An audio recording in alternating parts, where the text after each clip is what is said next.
bonjour à tous. Donc, Christophe Serrin et moi-même allons vous présenter un exposé intitulé « Valorisation des données de la recherche entre futur Eldorado et nouveau paradigme ». C'est un point d'interrogation. Christophe et moi sont tous deux chercheurs dans deux laboratoires de Paris 13 qui sont également associés au CNRS, le LIPN et le CSPBAT. Peut-être que tu peux préciser les sigles. LIPN, Laboratoire d'informatique Paris Nord de l'Université Paris 13. Et CSPBAT, alors c'est Laboratoire Chimie, Structure, Propriété de biomatériaux et d'agents thérapeutiques. C'est un laboratoire qui fait de l'ingénierie de la santé, qui regroupe des chimistes, mais également des physiciens et des biologistes. Voilà, donc moi je suis l'informaticien de service, mais je vais vous montrer que l'informatique peut parler à d'autres disciplines aussi. Hein. Voilà, qui ne sont pas nécessairement à la base informaticiens. Donc on va faire un exposé à deux voix. Donc le plan d'exposé, nous avons été depuis plusieurs années, Christophe et moi, avec d'autres collaborateurs, impliqués dans un travail de réflexion et de collecte d'informations autour de ce qu'on peut qualifier les approches contemporaines en hébergement et en gestion de données. Donc ces données au sens large, qui inclut le cas particulier des données de la recherche. Et le travail qu'on va essayer de vous présenter a porté à la fois sur des considérations, je veux dire, théoriques ou informationnelles, mais également sur une mise en pratique de cas concrets. Comment concrètement, sur quelle infrastructure procéder à des partages de données de la recherche. Donc le plan d'exposé, on va vous présenter ce livre blanc, Approche contemporaine en hébergement et gestion de données. Christophe présentera ensuite le cloud, comme outil privilégié de valorisation des données de la recherche. On essaiera d'échanger quelques considérations économiques pour répondre un petit peu au titre de l'exposé, éthiques et méthodologiques. Et on conclura par des recommandations que nous prétendions faire à la fois aux acteurs de la recherche, mais également aux décideurs du monde académique et universitaire. Alors, le livre blanc, vous avez la photo de la page de couverture, je l'ai là en papier. Donc, il est intitulé « Approche contemporaine en hébergement et gestion de données ». C'est un ouvrage qui s'est voulu d'emblée collaboratif, pédagogique et état de l'art à la fois, dans un esprit qui est celui des sciences ouvertes et avec un abondement continu par qui souhaite apporter une mise au point, un élément d'information supplémentaire aux 100 pages qui sont déjà rassemblées dans ce document. Donc, il est essentiellement disponible en ligne, évolutif donc. Depuis un an, on a une version anglaise qui a permis un dépôt dans HAL.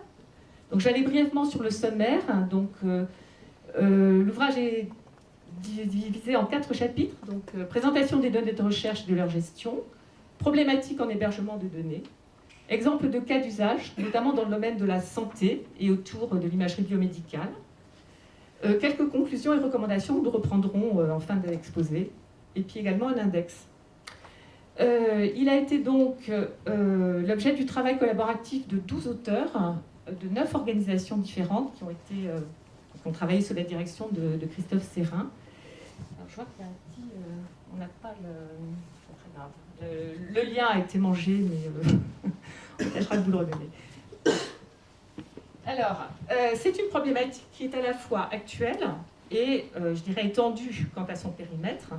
En témoigne le nombre d'auteurs justement de ce livre blanc et également de leurs institutions. Pour l'essentiel universitaire, Université Paris 13 avec le LIPN, le CSPBAT et les directions des services d'information, mais également Paris 5, le laboratoire IPAD, Sorbonne Paris Cité, un de ses programmes interdisciplinaires comme Imagerie du vivant, le Centre de physique des particules de Marseille, le CNRS, l'INSERM, et 2 structures qui sont des entreprises privées, à savoir Digitalytics, dont je reparlerai un petit peu, et Datafor. Donc, l'actualité de la problématique, je crois qu'elle ne vous a pas échappé, avec tous les exposés qu'on vient d'avoir. Elle se traduit aussi par de nombreuses formations. Alors, il y a les formations régulières de l'INIST, notamment sur les enjeux et les standards de métadonnées, à laquelle j'avais participé, moi, en novembre 2017, et qui sont reprogrammées régulièrement. Il y a eu un atelier, INSERM, auquel Christophe, Philippe Vert, qui était un ancien de la DSI de Paris 13, et moi-même avons participé en mai et en juin 2017, et qui était intitulé « Gestion et réutilisation des données de santé, enjeux méthodologiques ». Et je voudrais citer également, en particulier dès avant et maintenant depuis la date de la mise en application du règlement européen général sur la protection des données, beaucoup de formations qui voient le jour sur ces questions qui relèvent du droit essentiellement. Alors, ce qu'on peut dire, c'est que notre travail a reçu un écho assez favorable, à la fois du CNRS et du ministère de l'Enseignement supérieur et de la Recherche. Le lien a été mangé finalement, heureusement. J'avais mis un lien qui renvoyait à la page qu'avait ouverte le site internet du CNRS sur la partie informatique et qui faisait référence directement au livre blanc et par l'intermédiaire duquel on pouvait accéder aussi bien au contenu de ce livre blanc qu'aux auteurs. Donc depuis le RGPD, le lien n'est plus actif, donc vous avez pu trouver cette page sur le site du CNRS, mais il fut un temps où il a été vraiment relativement bien accueilli et promu. Alors ce que je veux dire sur ce livre blanc, c'est que c'est un travail qui a été vraiment fait dans un esprit collaboratif, science ouverte, avec beaucoup de figures, beaucoup de notes de bas de page qui sont directement constituées des URL qui vous renvoient aux ressources. Vous avez beaucoup plus de détails, d'informations par rapport à l'objet ou des quelques lignes de paragraphes dans lesquels ils ont été cités. Alors, je vais passer la parole à Christophe, qui va nous parler du cloud. Ok, merci. Donc le cloud, vous le connaissez peut-être déjà. Vous voyez que notre exposé a été préparé avec Google Slide. Donc, je vais dire deux mots parce que c'est l'infrastructure qu'on a beaucoup utilisée aussi dans le cadre de l'autre projet dont Daniel parlera tout à l'heure. Il se trouve que je m'occupe également, au niveau de l'université ici de Paris 13, du système de calcul qui s'appelle MAGI, en fait, mais qui est un supercalculateur. Et c'est pas la même chose, un supercalculateur qu'un cloud. Pas tout à fait. Et donc tout le monde n'a pas besoin, les juristes, très certainement, n'ont pas besoin de supercalculateurs avec des milliers de processeurs, voire maintenant des millions de processeurs, pour traiter leurs données. Ils vont avoir besoin d'autre chose, ils vont avoir besoin d'un environnement tel qu'ils le pratiquent au quotidien, dans leur notebook ou éventuellement leur smartphone. Donc c'est tout à fait un monde différent. Cependant, vous avez tous appris déjà à utiliser certains services de Google ou à la Google. Et il faut reconnaître que c'est quand même très facile d'usage, d'utilisation, donc pourquoi s'en priver? On ne peut pas simplement rétorquer voilà, parce que. Non, il faut avoir peut-être des arguments un peu plus fondés sur pourquoi s'en priver et si on s'en prive, qu'est-ce qu'on oppose et qu'est-ce qu'on met en place à côté. Gérer les données de la recherche, c'est beaucoup plus complexe que utiliser Google Slide ou Google Docs. Et ça renvoie systématiquement à ce que j'appelle moi les processus métiers. Donc c'est la façon dont les personnes travaillent. Et il faut partir, non pas de la vision de l'informaticien qui va vous imposer du haut vers le bas, c'est comme ça qu'il faut faire, c'est partir des usages des gens et essayer de leur proposer de leur processus métier et en fonction de ça de construire des solutions adaptées.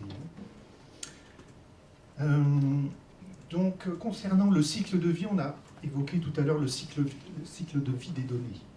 Alors, donc ce transparent explique pourquoi c'est plus compliqué que la simple utilisation d'un Google blablabla. C'est parce que les données naissent quelque part, elles vivent dans un autre endroit et puis elles vont mourir dans un troisième endroit. Ici, j'ai mis typiquement le cycle de vie dans le domaine de l'astrophysique. Donc l'astrophysique, ils ont un instrument, un télescope qui est quelque part dans le monde. Voilà.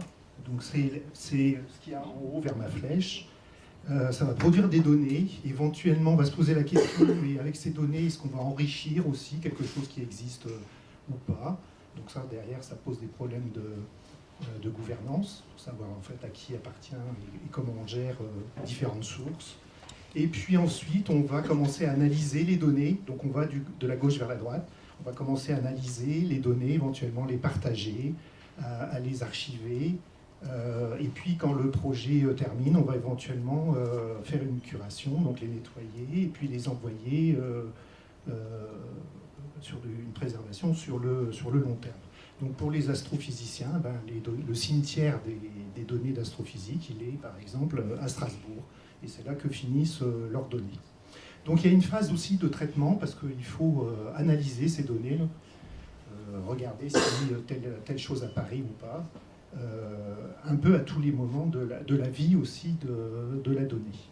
Donc ça c'est une vue fonctionnelle de l'informaticien, Et puis chacune de ces boîtes ici peut correspondre à un service qui est localisé n'importe où dans le monde maintenant. Et donc le cloud, c'est ça en fait. C'est vous donner les moyens de traiter vos données, mais potentiellement donc de les récupérer, les analyser, les fouiller, d'en produire de nouvelles et d'aller jusqu'à l'archivage. Donc c'est tout ça qu'il faut faire en fait dans notre travail au quotidien, quelle que soit la discipline. Et donc, ce n'est pas une vision qui va vous imposer des choses. Hein. Je dis bien que ça dépend de... Le schéma qui est précédent n'est pas le schéma général pour tous, c'est le schéma des astrophysiciens, par exemple. Donc le cloud, on peut le trouver à beaucoup d'endroits, pas seulement chez Google. Et ici, je vous ai mis Amazon. Amazon, vous le connaissez pour vous livrer vos cadeaux de Noël ou autre chose. Mais en fait, ils ont une informatique qui a 10 ans d'avance sur l'informatique de Google. Donc, ils vont vous offrir un certain nombre de services. À gauche, par exemple, c'est le service que nous, on donne à nos étudiants à l'IUT de Villetaneuse à travers un programme qui s'appelle Amazon Educate. Ça correspond à des heures de calcul ou du stockage, en fait, gratuit. Et les étudiants peuvent faire leur TP, leur projet, éventuellement là-dessus, pas que sur Rosetta ou Amazon, mais on peut trouver de la ressource gratuite et les faire travailler avec un certain niveau de sécurité également. Qu'est-ce qui est en train de se passer? C'est l'élément qui est à droite, c'est-à-dire que tous les GAFA, Amazon, mais les autres, sont en train en fait de vous proposer des interfaces de programmation pour capter tous les marchés. J'entends les marchés du big data, les marchés de l'Internet des objets, les marchés bientôt de la science ouverte. Et je vous ai mis à droite en fait un certain nombre de services qui sont déjà présents, des briques de base avec lesquelles vous allez pouvoir attaquer justement tous les marchés du monde. D'accord ? Donc on est en train de construire un système qui va nous capter encore un peu plus qu'aujourd'hui. Aujourd'hui, si vous voulez faire la big data, vous allez plutôt aller chez un tel, et puis après chez un autre, un machin, etc., etc. Là, tous les GAFA sont en train de travailler sur un système des systèmes capable en fait de capter n'importe quel type de données.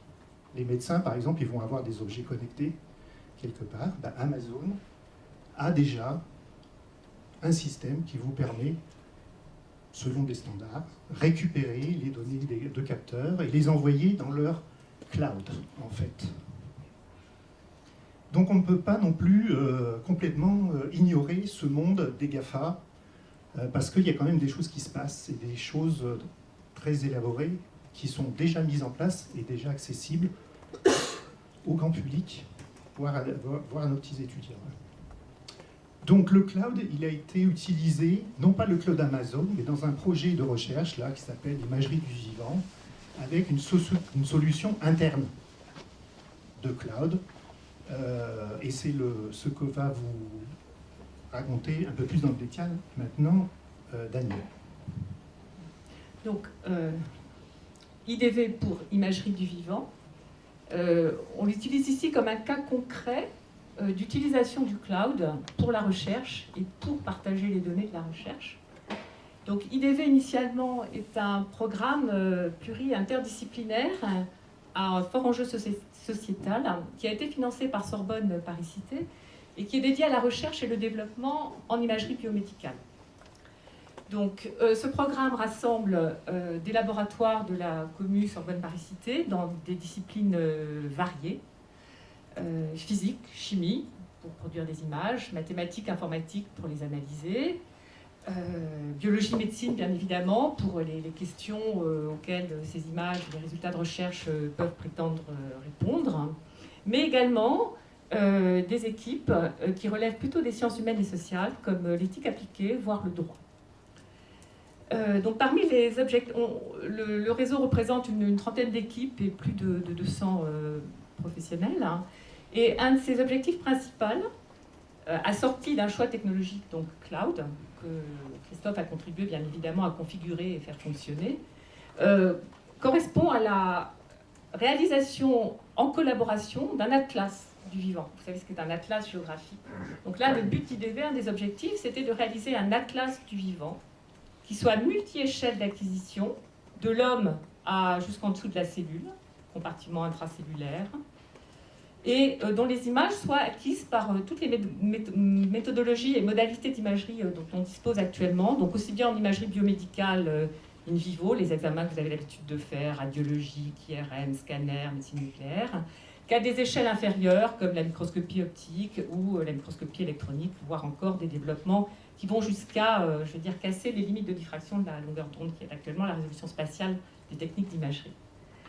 Donc, création collaborative d'un atlas intelligent du vivant, multi-échelle et multimodalité, j'en ai parlé. Intelligent, ça réfère au fait qu'il faut arriver à structurer, amener les différents partenaires du TV à déposer leurs images, à les analyser, à les traiter, à les partager, à les réutiliser. Et donc, il faut bien avoir une architecture intelligente, aussi bien du système de données qu'on va déposer, les données images, mais également les métadonnées d'acquisition ou des données connexes, comme des données d'anamnèse de patient ou des données omiques.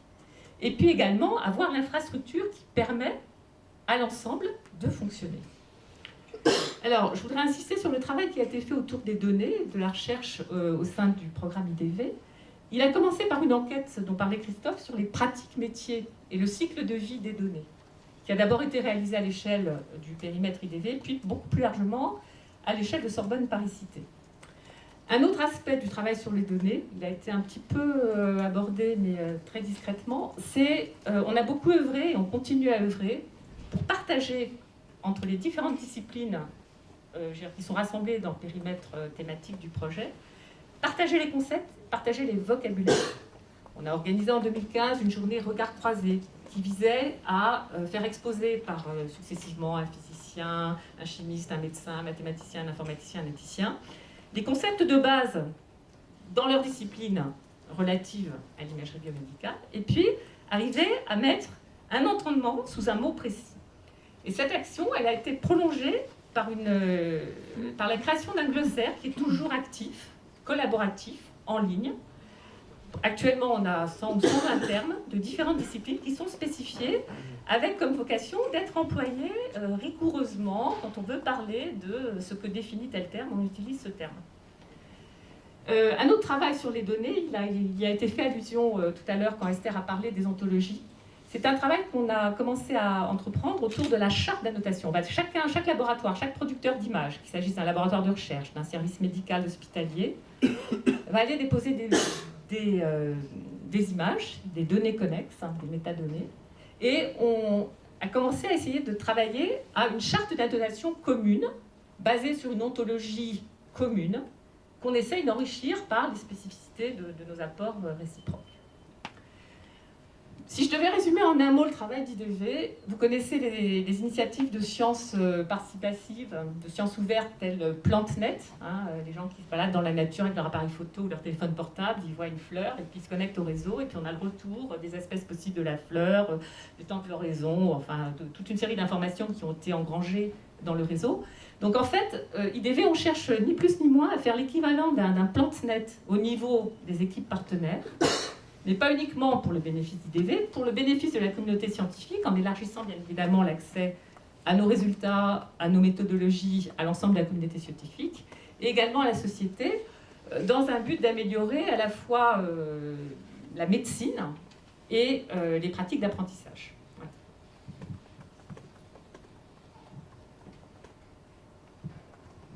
Alors, un mot sur le cloud à nouveau. Donc, le cloud pardon, qui a été utilisé pour ce travail, c'est un cloud privé, en fait, qu'on a déployé en interne.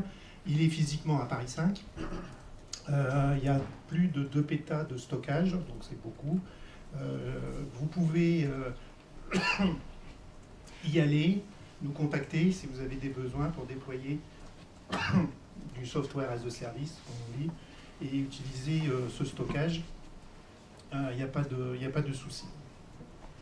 Le cloud, en fait, c'est un modèle centralisé aussi. C'est un message que je voulais faire passer. C'est-à-dire, c'est le modèle de la banque, ou de la banque centrale. Et tout le monde met son argent dans une banque. Okay, le cloud, c'est un peu la même chose. Tout le monde va mettre ses données, ses programmes dans le cloud. Donc c'est le même modèle philosophiquement parlant, hein, de l'aide centralisée.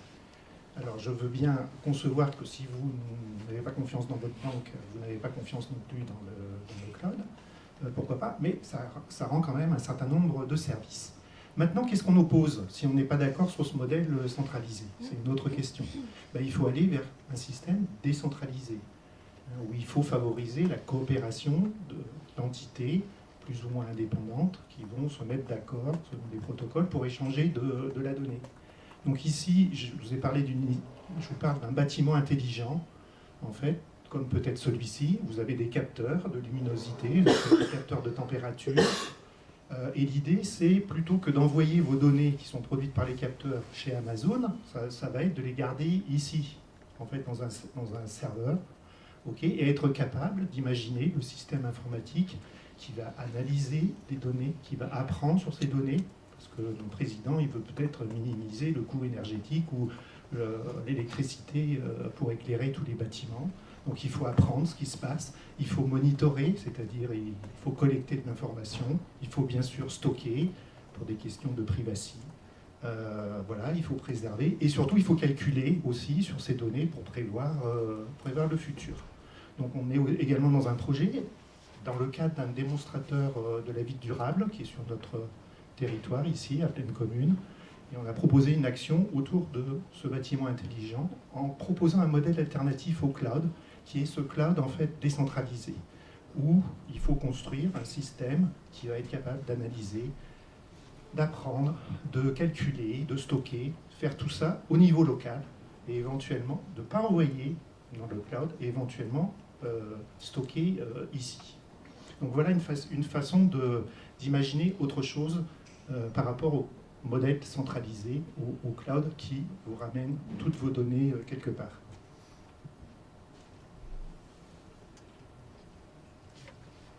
Alors, quelques considérations, à commencer par les considérations économiques, à partager bien évidemment avec vous. Donc, est-ce un futur Eldorado, cette valorisation des données de la recherche? Alors, dans le terme Eldorado, il y a quelque chose qui va rapporter beaucoup d'argent, mais qui en même temps qui est un peu mythique. Est-ce que c'est réel? Est-ce que c'est fantasmé? Alors, je pense que tout au détour de cet après-midi, on a eu plusieurs indications comme quoi la valorisation des données de la recherche au sens large peut effectivement soit rapporter des gains financiers, des gains de visibilité, des économies d'échelle substantielles à l'échelle d'une université par exemple. Donc j'en ai listé quelques-unes essentiellement. Donc on a vu que l'établissement d'un plan de management des données et les publications dans des conditions de sciences ouvertes allaient devenir des conditions nécessaires finalement au financement des projets de recherche par l'ANR et les autres fonds publics européens. Donc ça c'est en perspective de l'argent pour continuer à faire de la recherche et financer nos projets. On a cité tout à l'heure la publication de Data Papers, qui contribue là aussi à rendre visible l'activité d'un chercheur, d'une équipe, d'une institution. On note la multiplication des entrepôts de données de recherche. Les différentes institutions commencent à comprendre qu'on a intérêt à pouvoir entreposer, redonner accès, permettre de retrouver différents datasets de données de recherche. L'exemple de l'INRA a été très probant, la PHP est en train de se doter aussi d'un entrepôt de données, d'autres institutions de la même façon. Et il faut noter que les données ont de la valeur. Les gens commencent à se comprendre que les données ont de la valeur. En particulier, mais ça c'est un à côté, avec le développement de l'intelligence artificielle, il va falloir des données qui vont permettre d'entraîner les machines, avant de faire en sorte que ces machines permettent ensuite d'analyser des jeux beaucoup plus larges. Donc on est rendu à se poser la question effectivement de si nos données ont de la valeur, quel modèle économique, singulier au pluriel, avec leur corollaire, quel statut juridique et quel modèle juridique doit-on développer? Alors est-ce que c'est du tout commercial, tout open science, un mix des deux? Je pense que c'est des sujets d'investigation en soi que d'arriver à préciser ces modèles économiques. Il y a la clé des nouveaux métiers qui émergent, avec des nouvelles formations à mettre en place et qui là aussi peuvent générer des revenus substantiels pour les institutions universitaires notamment. Je n'ai pas mentionné ici les économies d'échelle faites au niveau des abonnements, dans les bibliothèques et les centres d'information et de diffusion d'informations scientifiques et techniques. Il y a à la clé une économie financière simplement par le simple fait qu'au lieu de reproduire des examens médicaux, des expériences de recherche. On va pouvoir réutiliser des choses déjà produites, analysées et transmises et stockées de façon telle qu'on puisse les retrouver quand on en a besoin. Alors, on a souligné, on a beaucoup parlé du Fair Data. Cet Eldorado, il ne sera pas accessible sans un travail très important et très important par rapport à son importance et en même temps par rapport au temps qu'on doit y consacrer et aux compétences qu'on doit y apporter, à savoir rendre nos données être dans du Fair Data. Passer des 4 V, les données actuellement et celles de la recherche sont caractérisées par leur véracité, leur vélocité, la variété, le volume. Il y a même des personnes qui ajoutent un 5e V en parlant de la valeur. Il faut travailler à ce que nos données passent de ces 4 V qu'on a parfois du mal à manager vers quelque chose qui soit du fair data, du smart data, qu'on puisse retrouver, qui soit accessible, interopérable et, j'oublie le dernier, réutilisable. Voilà. Quelques considérations éthiques et méthodologiques. Donc, en éthique, par rapport aux considérations éthiques, il faut faire attention. Certaines des données de recherche sont des données sensibles. Alors, je cite 2 exemples. Une qui est un petit peu inspirée du programme IDV. Donc, j'ai parlé des laboratoires de recherche tout à l'heure pour IDV. J'ai omis de dire que sont associés au périmètre IDV des services entiers d'imagerie de 14 hôpitaux de Paris et de Seine-Saint-Denis, qui produisent, je veux dire, quotidiennement des masses et des masses d'examens, de données, avec des comptes rendus textuels, pas toujours structurés. Enfin, il y a une grosse production de données à ce niveau-là. Et bien évidemment, quand on va vouloir partager des enregistrements médicaux qui ont été effectués sur une personne particulière, on ne peut pas commencer à les partager en laissant en clair le nom du patient concerné. Donc on passe par une phase obligatoire d'anonymisation de ces données qui couvre en fait un gros travail informatique avec également des méthodologies qui sont développées pour... Certes, on a une méthodologie d'anonymisation, mais est-ce qu'on ne va pas quand même réussir à réidentifier la personne à la lumière d'informations nouvelles qui ne sont pas données, mais qui sont peut-être détenues par la personne qui va voir passer ces données-là? Donc ça, c'est tout un travail qui est fait notamment en collaboration avec Digital Ethics, une des entreprises privées dont j'avais cité le nom au moment des organisations qui ont contribué au livre blanc. Un autre exemple qui me vient à l'idée, le bâtiment intelligent dont parle Christophe. Il a donné l'exemple de cette bibliothèque. On peut imaginer qu'à terme, ce soit des locaux d'habitation qui vont chercher à optimiser un petit peu leurs dépenses énergétiques, leur consommation énergétique, en installant par exemple des machines qui seraient à la fois capteurs, calculateurs, et puis comme un calculateur, ça chauffe, radiateur, et puis on adapte tout ça en temps réel pour répondre à la demande. On peut imaginer qu'au travers des données qui vont être captées d'activité, on ait des informations qui permettent de remonter à des données qui relèvent de la vie personnelle. Par exemple, lors du ramadan, tel appartement ou tel bâtiment, il n'y a pas de consommation dans la journée, et puis toute la nuit, ça flambe. Ou à l'inverse, quelqu'un qui est sous dialyse, qui va tous les 3 jours ou 2 fois par jour, régulièrement, se brancher pendant plusieurs heures sur sa machine de dialyse à domicile. Donc il faut avoir conscience de ça. Donc oui, on va partager des données. Oui, on veut qu'elles puissent être réutilisées. Et non, bien sûr, on ne fait pas n'importe quoi. On gère les accès. Aller vers ce qui a été souligné tout à l'heure, aussi ouvert que possible et fermé que nécessaire. Et ça, c'est tout un travail, je veux dire, qui intègre aussi des compétences qui relèvent du droit et de l'éthique appliquée.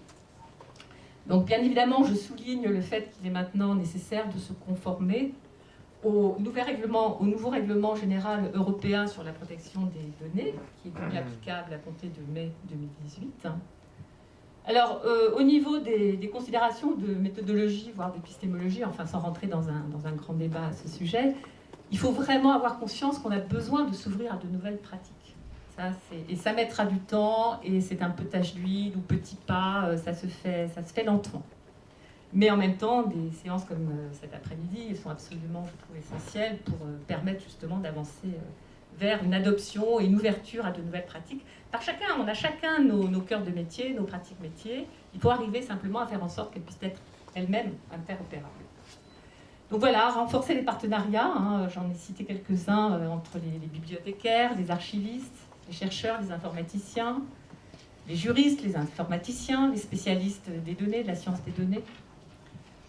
Je vais te laisser conclure peut-être, Christophe. Alors, en conclusion... Quelques conclusions sur les aspects un peu système, informatique. Je veux à nouveau redire que Je suis l'informaticien de service, comme je le disais tout à l'heure, mais je ne suis pas l'informaticien que vous avez pu connaître ou que vous connaissez encore, c'est-à-dire l'informaticien qui vient avec son DVD ou sa clé USB et qui va vous dire pas de problème, je vais faire la mise à jour de votre système, vous allez voir, ça va marcher beaucoup mieux. Ça, c'était avant. Aujourd'hui, dans le cloud, en fait, tout est automatisé. Il n'y a plus vraiment d'informaticien derrière. Donc, on va déployer les services, on va les configurer, on va les provisionner, tout ça de manière un peu automatique. L'informaticien n'est plus vraiment là non plus pour venir derrière vous. C'est à vous de vous prendre en charge aussi dans vos disciplines respectives pour aller vers ce type de technologie. Ça veut dire qu'il faut faire une appropriation dans vos disciplines de ces outils informatiques, en comptant un petit peu quand même sur les informaticiens, mais pas que sur les informaticiens. Donc c'est important. Le cloud, donc on a parlé de, vous avez peut-être découvert aujourd'hui que Amazon avait une technologie qui a 10 ans d'avance d'un point de vue informatique par rapport à Google, mais je voudrais aussi mentionner nos amis chinois, parce qu'ils ont aussi des GAFA, les Chinois. Donc ils ont Baidu. Baidu, c'est le moteur de recherche, c'est l'équivalent de Google. Alibaba, c'est l'équivalent d'Amazon, avec 2 fois plus d'utilisateurs que Amazon. Tencent, c'est une compagnie qui a derrière le Facebook chinois, ça s'appelle WeChat. Vous devriez vous prendre un compte sur WeChat pour trouver des amis chinois, c'est impeccable. Voilà, et puis Xiaomi, qui est également un constructeur de portables et qui fait tout un tas de choses. La question, c'est qui va manger qui ? C'est pas sûr que d'ici 5 ans, on ait encore un certain nombre de grands acteurs américains. Ils vont peut-être être dévorés par nos amis chinois. Donc c'est pour ça qu'il faut aussi avoir une veille sur ce qui se passe, ce qui semble être apparent, le discours ambiant. Voilà, il faut être très attentif aussi. Il se passe plein de bonnes choses également du côté de nos amis chinois. Donc les outils sont là. Je vous ai donné quelques exemples rapidement chez Amazon. Ils ont un outil, par exemple, ils ont un marketplace Amazon. Ça veut dire quoi ? Vous avez construit votre expérience, donc vous êtes juriste par exemple, vous avez récupéré des données quelque part et vous avez montré par un outil d'analyse que vous avez retrouvé telle chose dans tel contrat, voilà, et ça vous fait un article que vous publiez quelque part. Vos évaluateurs, ils vont peut-être vouloir vérifier que tout ça est bien vrai, donc ils vont vous demander effectivement votre plan d'expérience, ils vont vous demander vos datas, parce qu'ils veulent rejouer avec ce que vous avez écrit, votre algorithme pour trouver tel événement rare dans les jeux de données. Amazon vous permet déjà de faire ça, c'est-à-dire de packager toute votre application, vos données, la déposer sur un marketplace, de sorte que ensuite vous allez donner la main à votre évaluateur ou à une autre personne de votre entourage, et il va pouvoir jouer aussi dans les mêmes conditions expérimentales que vous, il va pouvoir jouer avec votre expérience. Ça c'est déjà présent chez Amazon, vous pouvez déjà le faire. Une raison supplémentaire aussi pour continuer à faire de la veille, à écouter certains discours, voilà, être attentif à ce qui se passe. Voilà. Donc l'automatisation aussi qui est extrêmement importante derrière tout ce, d'un point de vue technique, derrière tout ce que je viens de raconter. Daniel, tu termines, s'il te plaît ? Oui, je suis en train de me demander si on va basculer sur un autre mode parce qu'on a distraité. Bon, donc en conclusion, le travail sur les données est important, on l'a entendu, on le répète. Il peut être générateur de valeur, mais sans oublier bien évidemment que la science sans conscience n'est que ruine de l'âme, donc il faut rester éthique. Nous souhaitions conclure sur 2 types de recommandations qui figurent à la fin du livre blanc que j'ai présenté au début de notre exposé. Donc des recommandations aux acteurs de la recherche. Donc améliorer, alors c'est un peu des portes ouvertes, mais certaines méritent quand même d'être répétées. Améliorer la collaboration entre les acteurs de la recherche en utilisant des services de collaboration numérique. S'interroger, s'informer sur les évolutions du numérique. Adopter une réflexion sur le cycle de vie des données et sur le plan ou les plans de gestion de données, et dès en amont d'un travail et d'un projet de recherche. Rester très proactif dans la recherche des méthodes ou des outils qui sont déjà existants, parce qu'il y a des outils existants, on ne voit parfois que la face cachée de l'iceberg, il faut se donner un petit peu de temps pour arriver à mesurer tout l'arsenal finalement méthodologique qu'on peut avoir en main. Porter une plus grande attention aux politiques de collecte et de partage des données des prestataires privés. On va facilement déposer nos données, réaliser des projets collaboratifs, des documents, là, comme c'est exposé, comme l'a dit Christophe, sur des plateformes qui sont, par exemple, de Google. Quelles sont les contraintes si vous voulez changer de fournisseur, d'hébergeur? Est-ce que vous allez pouvoir continuer à faire suivre vos données? Ça, c'est des questions qu'il faut avoir à l'esprit. Et pour terminer, quelques recommandations aux décideurs. Donc, sensibiliser les publics aux évolutions du numérique. Il y a vraiment un gros enjeu à développer les médiations entre l'informatique et les autres disciplines scientifiques. Il faut et on a besoin, je pense, d'impliquer les bibliothèques en soutien aux chercheurs, parce que l'expérience en matière de préservation à long terme, de gestion des métadonnées, elle est réelle. Et nous, en recherche, au début, on n'est pas vraiment formés à ça. Améliorer les services numériques existants, mais en restant centré sur les besoins des utilisateurs, pas quelque chose top-down. Il faut partir de la base et dans cette différenciation, comme l'a bien souligné Esther, là, qui parlait de l'INRA. On propose également de constituer un observatoire d'ingénierie du numérique pour analyser un petit peu à la fois l'évolution des technologies et des usages du numérique. Et si on peut coupler cette ingénierie du numérique à des programmes de recherche, notamment sur les systèmes informatiques, ce sera certainement très, très bénéfique. Alors, en conclusion, nous voulons d'abord vous remercier pour votre attention. Et puis j'ai des mentions particulières. Alors d'abord aux organisateurs de cet après-midi, Karim Boualem, Anne Pelé, Annie Maleki et toute l'équipe à la fois de la bibliothèque universitaire et du BRED, du Bureau de la recherche et des études doctorales. Je cite aussi bien sûr les co-auteurs du livre blanc, Hélène Tange, Sana Daou, Paul-Olivier Gilbert de Digital Ethics, Soror Sari et Salima Benbernou de l'Université Paris 5, Jérôme Totel et Loïc Bertin de Data4, Christine Le Diaconou, Centre de physique des particules de Marseille, du CNRS, Itebedine Gorbel, INSERM, Leila Abidi, de Sorbonne Paris-Cité, qui a été financée pendant 4 ans par le programme Imagerie du vivant, Philippe Verle, qui était à l'époque à l'Université de Paris 13, et Marie Lafaille de Sorbonne Paris-Cité. Donc je salue également tout le réseau IDV, les membres et les équipes partenaires, nos tutelles, l'Université Paris 13, le CNRS, Sorbonne Paris-Cité. Et je voulais personnellement remercier mon directeur d'unité, Philippe Savarin, qui est directeur du CSP-BAT, qui me laisse avec une grande liberté depuis déjà 4, 5, un peu plus d'années, accorder un temps et une énergie croissante à ces questions qu'on peut qualifier de transverses. Voilà. Moi, j'ai pas une question, j'ai une interrogation. Tu sembles, voilà, donc en fait, le cloud, c'est Amazon, c'est des GAFA de façon générale. Et donc là, nous, au CNRS, on est très méfiants par rapport à ça. Et chaque fois, on nous donne des consignes de ne pas transférer nos données, de rester en interne, etc. Donc quelque part, alors que je sais que Amazon, par exemple, c'est le grand stock, c'est la grande firme de stockage de données en France. Donc quelle est la problématique par rapport à ça? Voilà, c'est parce qu'il semble faire l'apologie d'Amazon et de... J'ai peut-être pas assez insisté sur le cloud Cumulus et le cloud Cirrus, qui ne sont pas des clouds des GAFA, qui résultent du travail et d'un gros travail qui a été effectué, en mutualisation avec les DSI de Paris 5, de Paris 7, de Paris 13, et puis également de la DSI de Sorbonne Paris-Cité. Donc effectivement, ça peut passer un peu inaperçu dans l'accent que je mettais sur le travail sur les données. Et tu peux peut-être... Oui, je vais compléter. Donc je vous ai parlé de cloud privé et de cloud public. Donc cloud privé, c'est effectivement ce cloud Cumulus. Je vous ai dit, il y a 2 pétas de stockage que l'on peut tous utiliser pour la recherche à Paris 13, mais aussi nos collègues de Paris 7, de Paris 5, dans le périmètre de l'Université de Paris. Voilà. Donc ça, c'est un premier élément. Cependant, ce cloud n'est pas à un niveau de sécurité, aussi de sécurisation des données, comme Amazon. Je rappelle qu'Amazon, ils ont comme client la CIA.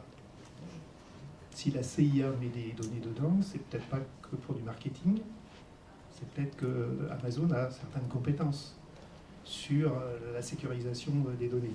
En tout cas, il faut s'interroger. pourquoi la CIA va chez Amazon. Et quelles compétences ils recherchent aussi techniques pour garantir un certain niveau de sécurisation. On ne peut pas évacuer ça comme ça aussi rapidement. Hein. Donc nos instances aussi doivent s'interroger. Est-ce compris, INRIA, INRA, etc., INSERM doivent s'interroger aussi. Voilà. Est-ce qu'on est capable, nous, dans notre champ, à l'université française, est-ce qu'on est capable d'avoir des experts aussi? Il faut poser la question calmement et clairement. Est-ce qu'on a aussi des experts avec ce niveau d'expertise pour garantir un certain niveau de sécurité? Après, on n'a peut-être pas besoin d'avoir le niveau de sécurité nécessaire à la CIA non plus. Hein. D'accord? Donc, dans Cumulus, on a déjà des choses qui sont redondées. On a un certain niveau de protection des données, mais qui ne va pas être au niveau du plus haut niveau. D'accord? Donc, tout dépend effectivement de vos exigences. Hein. Qu'est-ce que vous souhaitez réellement? Donc, il faut faire une analyse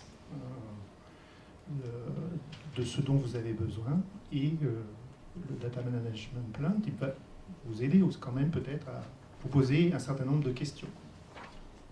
Voilà, donc j'étais là aussi, moi, comme informaticien, pour porter les controverses aussi, hein, pour vous parler quand même des grands GAFA, mais aussi de balancer mon discours en vous disant qu'il y a peut-être d'autres modèles alternatifs. C'est l'exemple du bâtiment intelligent dont j'ai parlé. Oui. Bon, ça peut aller sans micro. Merci. J'aurais deux questions. Premièrement, une question sur la distinction que l'on peut faire entre la notion de cloud et la notion, alors, soit d'entrepôt de données, soit d'archives ouvertes. Parce que pour moi, un cloud, c'est un drive que j'utilise pour travailler en équipe, et c'est pas de la mise à disposition de données. Donc déjà, quelle différence, voilà, pourquoi avoir retenu ce terme générique-là et pas autre chose. Et j'aimerais revenir un petit peu sur la promotion qui est faite ici des services privés. Enfin, une des raisons pour lesquelles la CIA ou d'autres grands services américains ont recours à des prestataires, hein, c'est une logique budgétaire. Hein. Et c'est un choix qui a été fait par les États-Unis, sauf qu'à aucun moment il a été prouvé que le choix de prestataires privés était justifié sur le plan technologique et sur le plan budgétaire. Ça relève d'une politique. Ce que faisait la NASA il y a 10 ans, maintenant c'est SpaceX qui le fait. Bon, ce sont des modalités de gestion publique. Et moi, ce qui m'inquiète de ce que j'entends depuis le début, moi je suis doctorant en économie, et je suis un peu inquiet, c'est que je vois la quantité d'énergie qu'il faut juste pour organiser ce genre de séminaire. Là, j'ai regardé un petit peu en préparant les documents qu'il y a à disposition, etc. On est seul, on est déjà dans des équipes qui sont sous-dotées, on manque de moyens, où on a juste des problèmes pour renouveler nos terminaux. Hein. Donc là, on parle de cloud. Je suis un peu sceptique sur tout ça, sur le modèle des données, parce que pour espérer avoir des ressources venant de ces jeux de données, tenter de les valoriser économiquement sur le marché, hein, c'est ce que ça veut dire, de développer nos ressources propres, c'est très à la mode. Encore faut-il avoir les moyens de le faire, et les moyens de le faire compte tenu de toutes les contraintes qui pèsent sur nous, c'est-à-dire la forme la plus légale qu'est la RGPD, mais aussi des tas d'autres contraintes. Donc je suis pas très optimiste. Le cloud peut être une solution. Je réponds sur un certain nombre de points. Tu dis que tu as des problèmes pour renouveler les matériels, mais justement le cloud, tu n'as pas besoin de matériel. Tu vas utiliser ton smartphone. L'université t'achètera plus de matériel de bureau. Tu vas directement utiliser ton smartphone pour accéder aux services. Je vais avoir du mal à rédiger un article avec ça quand même. Mais si, c'est possible. Et accessoirement, ça n'est pas au travailleur de payer son mais je suis d'accord, c'est pour porter le controverse au maximum. Mais ça a un sens de faire en sorte que les universités se débarrassent en fait des problèmes d'hébergement des systèmes et de renouvellement du parc informatique avec des serveurs en fait. Pour accéder au cloud, tu as juste besoin d'un navigateur. D'un terminal navigateur, pas avec des ressources processeurs élevés, etc. Donc quelque chose basique qui coûte pas cher. Ce qui a peut-être pas été... Voilà, et tout se passe, le calcul se passe, et l'entretien des machines.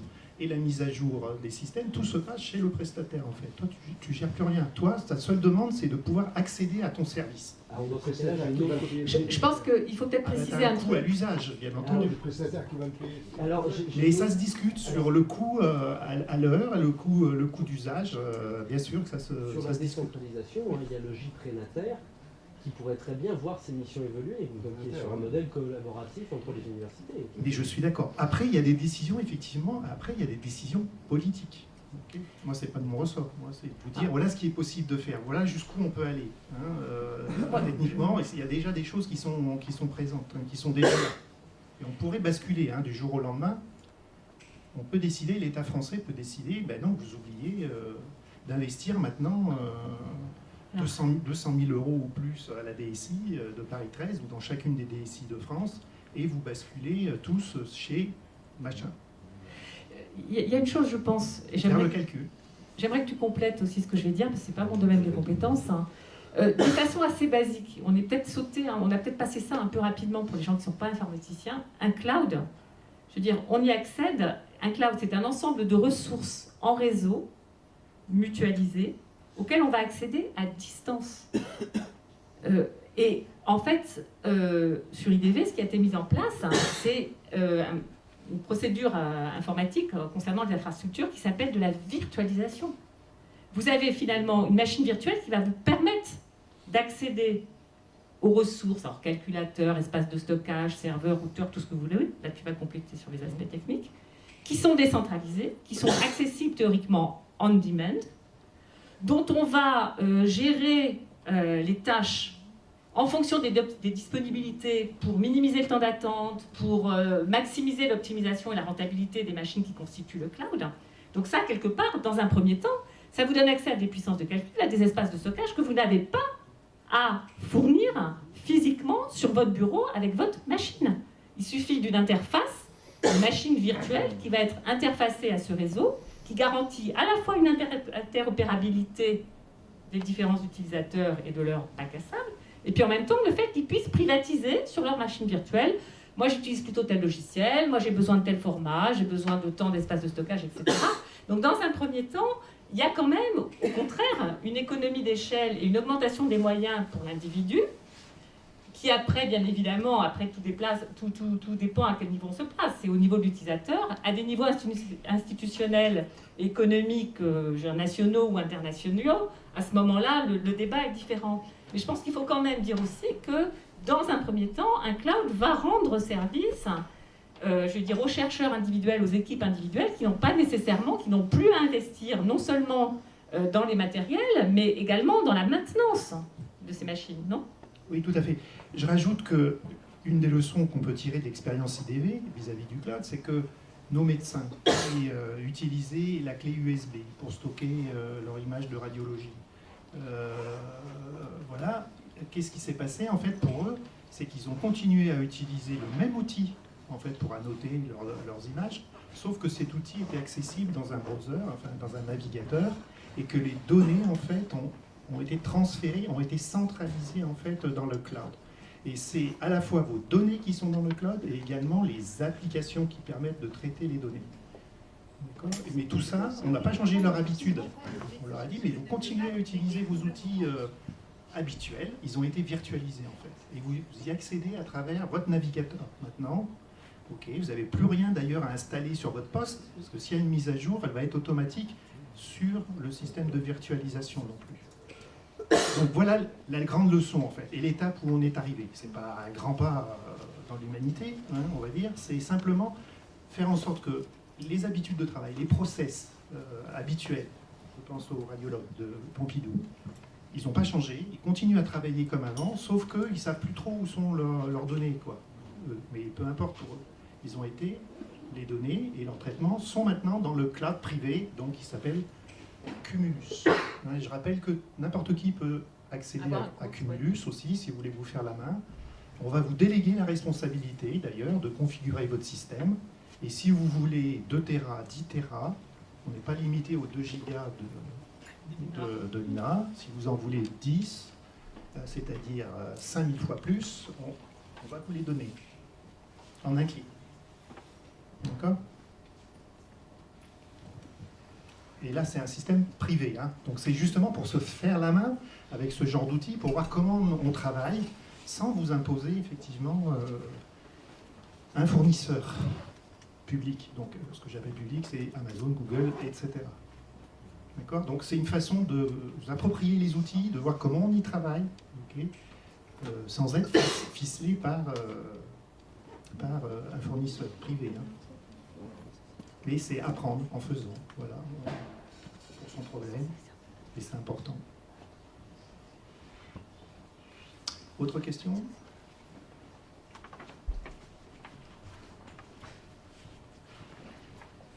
Non, tout va bien. Donc ça fait partie de cet aspect, il se trouve que j'ai déposé hier, on était le 15 hier ? Oui, déposé une réponse à un appel interne à Paris 13, donc plateforme fédérative, qui est axée sur le calcul. Donc c'est un supercalculateur. Mais dedans, il y a une partie du projet qui vise justement à faire le stewardship des données, c'est-à-dire d'aller vers les communautés et essayer de parler aux communautés et leur dire mais quels sont vos besoins, quels sont vos process métiers et comment on peut travailler ensemble, qu'est-ce qu'on peut vous mettre à disposition, voilà, de manière collaborative. Et on va pas le faire. Et c'est pas qu'une question de chercheur à chercheur. Hein. Faut surtout pas, dans toutes ces questions, il ne faut surtout pas laisser les chercheurs. Hein. Les chercheurs, il faut les aider aussi. Donc c'est aussi de l'ingénierie. Donc on a besoin aussi d'ingénieurs d'études, d'ingénieurs de recherche. Et c'est tout ce monde, les bibliothécaires, les juristes, qui doivent travailler ensemble sur du projet. Donc c'est ça l'enjeu. Hein. Ne travaillons plus en silo, de manière séparée. Comme ça. Il faut aussi qu'on ait des projets un peu transversaux, voilà, où on va échanger de l'information, des points de vue, et on va essayer de construire quelque chose et arriver à un certain point qui nous fera évoluer, je pense, dans nos modalités, dans notre appréhension des choses. Cassons les silos, hein. Ouvrons pas seulement nos données, déjà notre vocabulaire, partageons nos langages, nos ontologies, je veux dire, nos contraintes, la connaissance de nos contraintes, de nos pratiques métiers. C'est un préalable, je veux dire, indispensable et qui se décline, je veux dire, à l'aune aussi, je veux dire, des différentes problématiques qu'on peut aborder. C'est le mot de la fin.